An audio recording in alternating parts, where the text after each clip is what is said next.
yang mufhum jadid di Mesir, kadim di Iraq, azhar paidu. Hana pegah. Hana perlu tak kaji tengok habis hotel mentang. Paidu itu cuma yang nak pegah kerja mana lah. Hanya nak pegah yang empat, jadid di Mesir, kadim di Iraq, azhar yang masyhur pak. Aku pak lu enggak habis. Gepegah habis hana. Cuma mana netemeng gepegahnya kublau. Karena hendak tu mengilu. Padu kita nak pula cijuk kono. Menan harah haji hanja bre. Hai menan harah haji. Okey bro. Lagi Abu Banten. Abu Banten malam pertama bahas masalah di Pantai Labu antara Muhammadiyah dengan Perti katanya. Bahas masalah taklid Abu Birin. Wateka penutup decok mik di Abu Banten.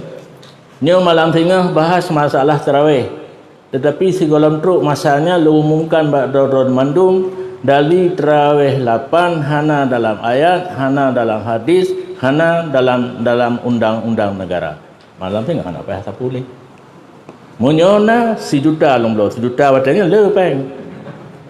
Kata dah Bambalung umudi macam Bamban Abu Banten tamang umudi sekitar 68. Kan mujung tak peng sejuta.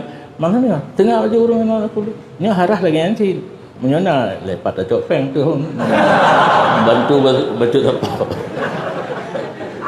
ana lorumpa dum no trip kan trip lumpa dengan ron ana lorumpa penjelasan di mana fitwa azhar di mana fitwa masyhur ni na nyo ke nyo lagi nyo macam tak pegah tu yang kata teh umpat je tekedi lum pegah na satu kebanggaan ilung je lum pegah di Yaman itu di. Oh norumpa lang kita katan tu. Kan lebih gat talu dino hana tatupat tak pegah haju dengan talu singa kasalah. Itu lagi nyanci. Oh na urun tanya masalah mereka positif rakaat semayang 17 nya jauh aju. Semayang 5 bawah hotel jauh aju. Nya ragu-ragu mundur baik jauh. Daripada diperiksa sehingga ternyata salah kita yang jawab lebih berat malih daripada malih hanjit tak jawab.